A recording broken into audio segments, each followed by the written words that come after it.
A closer look at Michigan's competitive edge when it comes to attracting business. The head of Business Leaders for Michigan, Doug Rothwell, joins us here at BLM CEO Summit.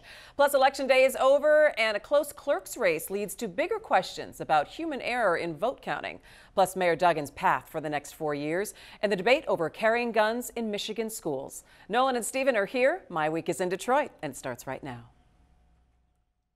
Did you know Gordon Food Service was started by a 23-year-old entrepreneur as a butter and egg delivery business more than a century ago? In 1948, school teacher Gerard Wendell Hayworth borrowed $10,000 from his parents to start a woodworking operation in his family's garage. It's now Hayworth Incorporated. These are just some of the ways Michigan's pioneers started out as small companies with big ideas. We are Business Leaders for Michigan. We are committed to making Michigan a top 10 state for jobs, personal income, and a healthy economy. Masco Corporation is proud to manufacture innovative and environmentally friendly products for the home. Delta Faucets, Craft Made in Merillat cabinets, and Behr brand paints have all been designed with you in mind. Masco and its family of companies, serving Michigan communities since 1929. Funding for this program is provided by Delta Airlines. Keep climbing.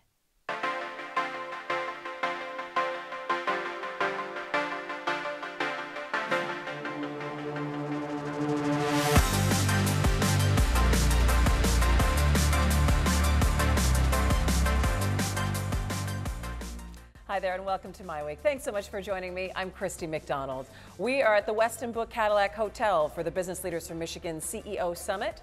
Coming up, BLM CEO Doug Rothwell joins us and shares the latest benchmark report where Michigan stacks up in the quest to become a top 10 state. Also ahead, Detroit Mayor Mike Duggan cruises easily to 4 more years, but what does he need to accomplish in term 2? And big concerns from a close clerk's race about the role human error plays in vote counting. Plus, in the wake of the latest shooting in Texas, debate over concealed weapons allowed in schools and churches here in Michigan, the fast-track legislation in Lansing this week. We have a lot to get to, so let's bring in our contributors, Nolan Finley of the Detroit News and Stephen Henderson of the Detroit Free Press. And we're going to start off with the issues being raised in a close Detroit clerk's race, guys. Right. It's always good to see. We're out on the road here today. And it was really interesting watching those returns coming in on Tuesday night. That ended up being a very, very close race. Stephen, what are some of the concerns that are being raised in your mind right now from this? Well, I mean, I think you want to make sure that the votes were counted the way they were cast, right? That's always your primary concern. And if there is going to be a recount, there's going to be a real question about how accurately we can get to that number. The clerk's office here in Detroit has had a hard time making sure that canisters are not damaged or tainted in some way that disqualifies some votes, not from the actual count itself, but from being able to be recounted. She told me on Wednesday morning that she thought she could get to 85%. 85% of the votes would be recountable.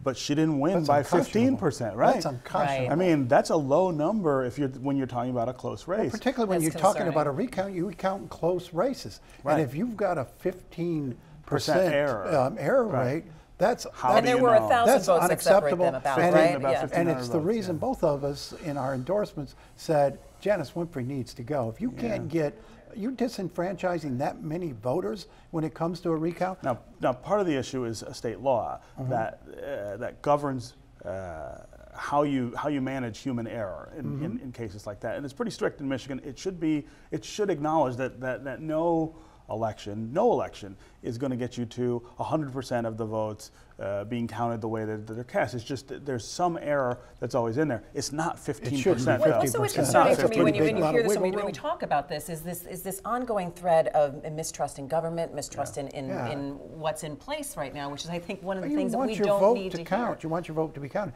My concern in this election is it is extraordinarily rare to see the absentee ballots so out of sync with the live voting. He won the live voting, Garland Gilchrist II. He won the live voting by a pretty good margin. She won the Janice Winfrey won the absentee voting by 2 to 1. I think she got 20,000. He got about 11,000 votes. That doesn't usually happen. I think there's reason to be concerned and a reason to do some due diligence and some checking So- when in a race that involves the person in charge of counting the votes and in distributing the absentee ballots. Yeah, I mean, one legitimate explanation for that would be, I mean, there is a real difference in demographics between people who vote absentee in Detroit and people who show up on election day. I would say that if you think about those demographic differences in terms of age, in terms of gender, Janice should have done better among those absentee voters than Garland. But I don't know. The other possible explanation is, you know, he did a lot of campaigning between the primary and the general. Absentee ballots go out, I think, too 6 early. weeks. I do too. I think it's too early to allow people to just sort of make up their minds. They don't see enough of the debate or the back and forth. The same problem I have with this idea of unlimited early voting. I mean, particularly when you have an upstart candidate trying to unseat an incumbent, he or she needs every single day, every single hour of that campaign to make the case. And I think it's an incumbent advantage to have the votes be allowed to be cast 4 to 6 weeks early. All right, hey, well, let's take a look at race. We were not surprised at the margin of win that Mayor Mike Duggan did, but now he's got 4 more years. Yeah. You spoke to him this week. Did you speak to him as well this week? So what do you think Mayor Duggan has to do in this next 4 years for the city? I'm going to start with you, Nolan. Well, I think the number one priority has to be safety, public safety. He told me this morning that when the FBI crime statistics come out at the end of the year, you're going to see a pretty substantial drop. He said a 10% drop in homicide. A lot of that reflects more accurate reporting of violent crime.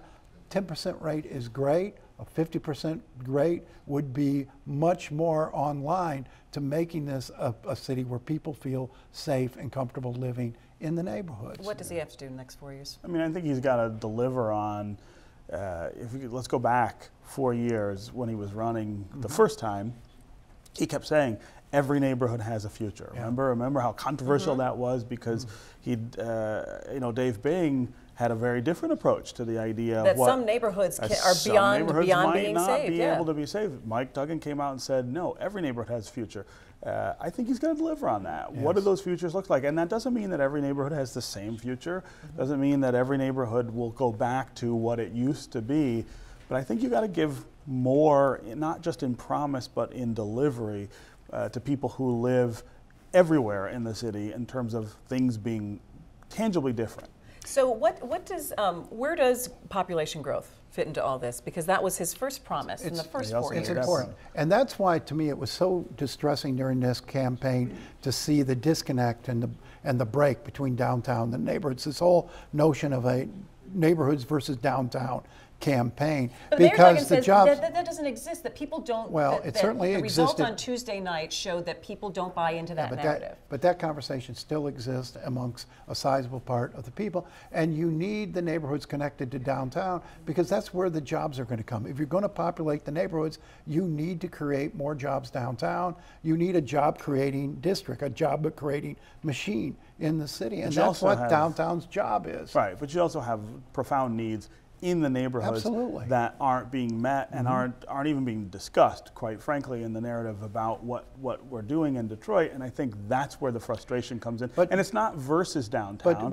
Nobody in the neighborhoods thinks downtown should be the way it was 10 or 15 years ago. No, but there's resentment of the uneven development. Well, because they're not seeing it affect them, and they should be aware of that. So, you know, what the mayor talked about this morning, what some others have been talking about all week, is take a look now where the entrepreneurial opportunities are in Detroit. The big guys got downtown bought up, but there's a lot of room for smaller investors in those neighborhoods that are starting to attract some attention. Is the money there, though? Is the investment money there? I mean, you're seeing private investment now in Brightmoor and in some of the other neighborhoods that we would have maybe written off before. I mean, you look at Livernois 6 Mile, plenty of investment there, but it's starting to reach out into other neighborhoods where private dollars, philanthropic dollars in particular, I mean, you are downtown now trying to get philanthropic dollars, good luck. I mean, that's moved to the neighborhoods. Hudson Weber, you sit on their board, Steve, they just announced a real shift out of downtown into neighborhood development.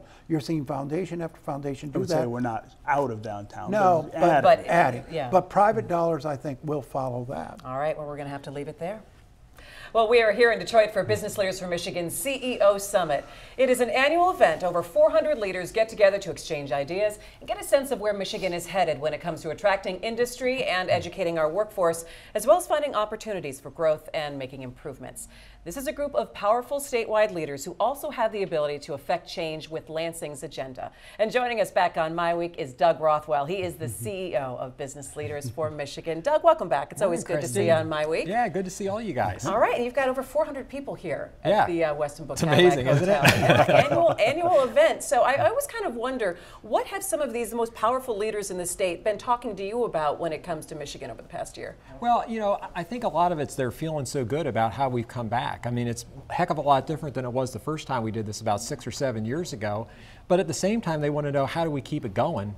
Moving forward. And I think, you know, Detroit's a great example of that. I mean, look at the progress that's been made in a short period of time, but I don't think anybody's satisfied with where we are. So what are what's the prime indicator for you and some of the business leaders when they say, aha, we're on the right path? Well, I mean, look, jobs is a big deal, right? I mean, the fact that there's all these help wanted signs everywhere and employers are complaining about not being able to find people for work, I mean, that's a great problem to have. But, you know, we're worried about the income levels because, you know, as long as the income levels aren't moving up to the degree they should be, and we're still about $10,000 short per person, compared to top 10 states, I mean, people aren't going to ever feel as good as we'd like them to feel about their futures. Yeah. Doug, go ahead. I'm sorry, Doug, you all at Business Leaders did a lot of work on reform of the tax policy, regulatory policy, to create a better business environment in Michigan. But we know this all went through the political process, and that's always vulnerable to the next administration or an administration change. What are you doing to protect the gains you've made under the administration of Governor Rick Snyder? Well, really two things, Nolan. First of all, we're trying to codify in law anything that's a practice, but it's not in legislation today. And the other is to make sure. Example. Well, I mean, for example, 2-year budgeting. Okay. I mean, that's a simple process, but it's not in law. It's not required. They get rid of that tomorrow if they want to. The other would be, though, is making sure the candidates that are running for office understand that the idea here is let's not throw away everything and start all over again. I mean, Michigan's problem has been this inconsistency. Every time a governor changes, we kind of like reboot the whole process. We can't afford for that to happen. Let's build on the progress that we've made. Yeah, I mean, at the same time, we have serious problems still with revenues and with outcomes in terms of government services. Education is not keeping pace with other states, and we have this huge shortfall still each year in the budget. What are the things we need to do other than cutting taxes to make sure that we get the outcomes we want in Michigan? You know, actually, this morning in the talk that I gave, I said I think that what people ought to do is look at the candidates not for what they say about just cutting taxes or just spending more money or just trying to grow one industry to kind of lift Michigan up. It's really about all of those things. And unless you find candidates that understand how the economy works well enough to understand that it's not, there's no one silver bullet, you got to do all these things to compete, that we're never going to get to where we need to be.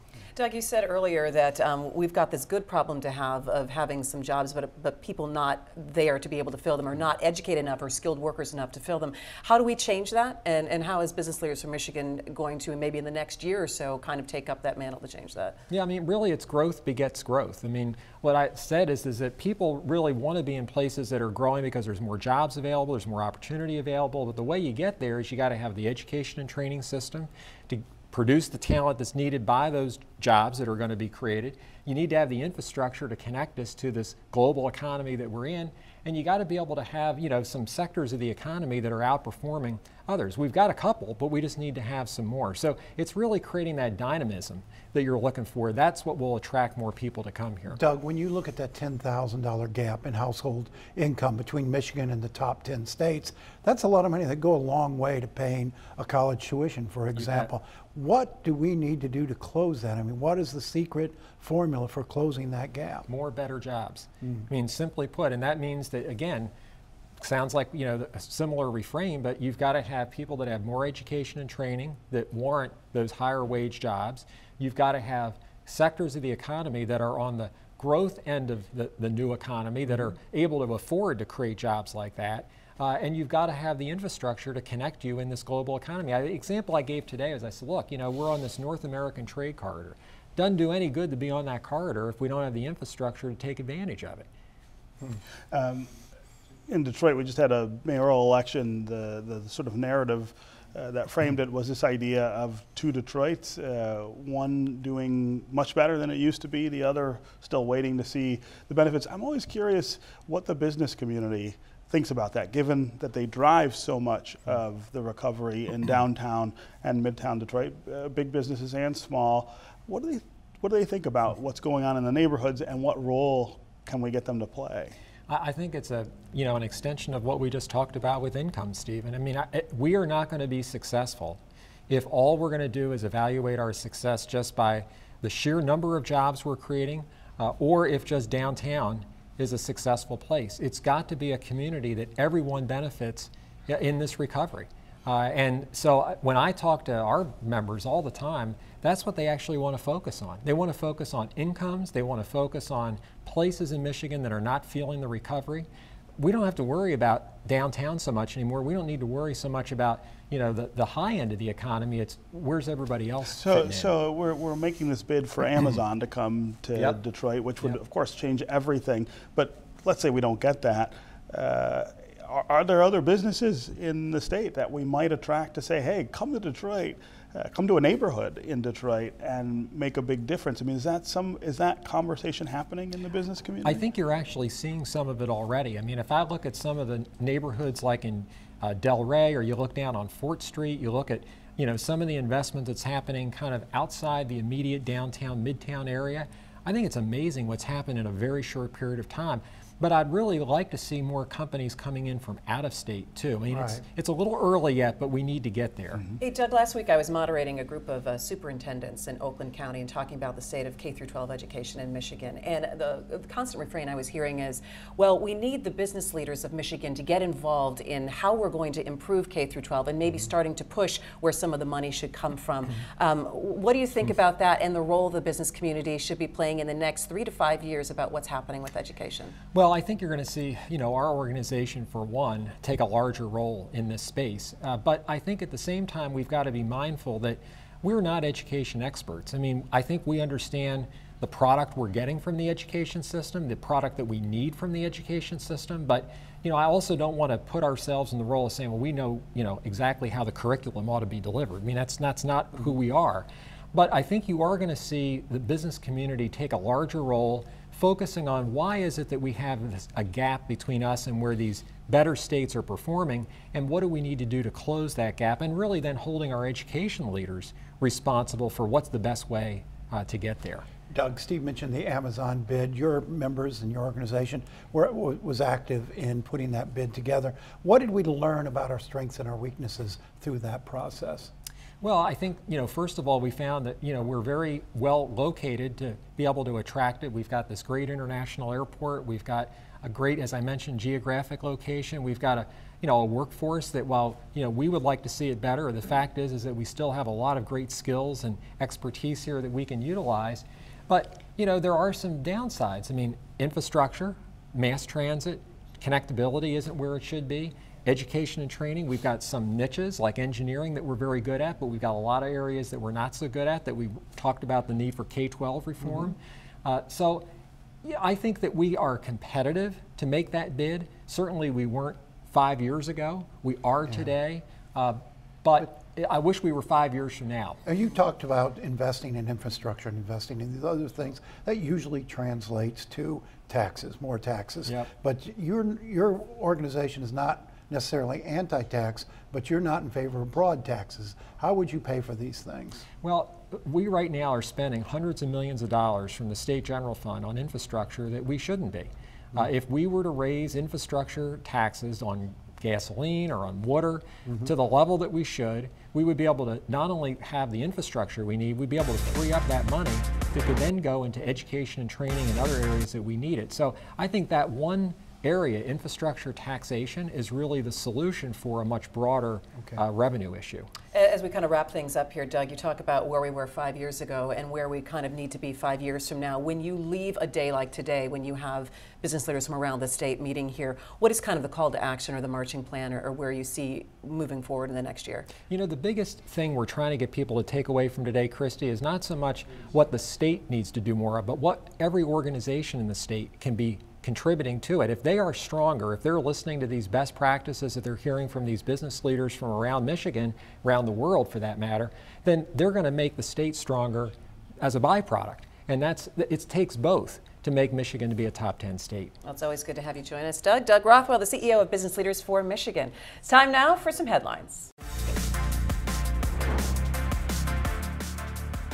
Well, days after the shooting in a Texas church, the Michigan Senate passed legislation that allows gun owners to carry a concealed weapon in schools, churches, and several other places that were previously off limits. People could get permits along with extended training to carry concealed weapons in these places. Now, this legislation came back up in 2012 after Sandy Hook. Governor Snyder vetoed it then. It's funny, I was looking on social media and I was on Facebook, and a conversation that we actually had on My Week back in 2015 about concealed weapons being carried in schools. We had a debate. It actually popped back up into my timeline, which was very interesting. This is something that we have been talking about here in Michigan, and the Senate made bold moves this week. Why was it a good idea, or why was it a bad idea, Nolan? Well, I think I've taken the position, I think our gun laws in Michigan are where they need to be. I don't think this was necessary. I think the impact is muted greatly by the fact that the legislature added this caveat that you can opt out. And that's the way it's been for churches in the beginning. I mean, churches could opt in or out. Private property. Yeah, well, it's church. And church could say, if you want to bring your guns to church, that's fine. And many churches do, both in the city and the suburbs, say it's okay to come in and carry. When they added that provision that you can opt out of this, you could say, no, this is a no-gun zone still. I think you mute its impact a little. I still think Snyder will do what he did the last time. I think he vetoes it. Is there a concern about bringing this legislation up this week? Was it poor timing? That's what you heard complaints from Democrats this week. I don't think it's great timing. I mean, I also think, this is a legislature that can't get its act together to do all kinds of really important things and that's here in the state of Michigan, but they'll do this. Why? Because it panders to the gun lobby and the gun industry. Part of the problem in discussing this in legislative terms is that one party has been completely hijacked by the industry, not by individual gun owners, but by gun sellers, gun distributors, the people who make money off of this stuff, and they can't let go of it. If we want to have reasonable debates about, I'm happy to have a reasonable debate about gun control with people who want to carry guns or who want to own guns. I think it's not a reasonable debate when you're debating with an industry that has bought one party. Hang on one second. Okay. Could you say, though, that we've always talked about we want responsible gun ownership. Could you say that this legislation breeds responsible gun ownership because you have to have the extra training, you have to have the extra certification? There's a measure in the legislature pending now in that too, which I've disagreed with. I would disagree with Steve that this is entirely industry driven. There's a lot of people who resent the fact that they went out and got their CPL training, got their license, and now when they go out of the house, they have to say, well, gosh, I got to stop by Tommy's school, so I got to leave my gun here, or worse, leave it in the car where it's vulnerable to theft. And I think there was a lot of pressure from gun owners on this. I don't think this was entirely industry driven. I mean, don't you think, though, there's a lot of pressure from parents and students that hear any time that guns, whether it's a concealed weapon, whether it's someone has the license to carry it, has extra training, anytime that you have a gun in a school, that's something that is a non-starter with a lot of people? I think there's two views on this. Some people don't want a gun anywhere. Others have the position that, well, if there's a responsible gun owner, maybe they can intervene. You saw in Texas, it was a private citizen with a gun who took down this shooter. Now, that doesn't happen most of the time, but it does happen. And what happens far more frequently is that you shoot somebody who you're not supposed to shoot. We haven't had that much gun of that accidents are with off the chart. With CPL carriers. That was the fear when that law was first liberalized, and it hasn't materialized here. Well, we'll have to see what happens. 10 seconds left. Do you think that the House is going to agree with this and go with it? You think Snyder's going to stop it? I think the House probably go with it, but I don't think the governor will. I think he'll veto this. All right, well, we'll keep watching it. Thanks, guys. It's always good to see you. That's going to do it for My Week. Thanks so much for joining me. Check myweek.org for more sessions from Business Leaders from Michigan CEO Summit, and thanks to the Weston Book Cadillac for having our show down here. We will be back next Thursday for another My Week. I'm Christy McDonald. We'll see you then. Take care. Did you know Gordon Food Service was started by a 23-year-old entrepreneur as a butter and egg delivery business more than a century ago.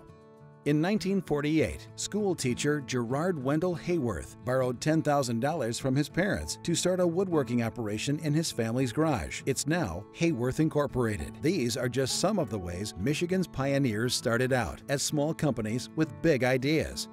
We are business leaders for Michigan. We are committed to making Michigan a top 10 state for jobs, personal income, and a healthy economy. Masco Corporation is proud to manufacture innovative and environmentally friendly products for the home. Delta faucets, Kraft-made in Merillat cabinets, and Behr brand paints have all been designed with you in mind. Masco and its family of companies, serving Michigan communities since 1929. Funding for this program is provided by Delta Airlines. Keep climbing.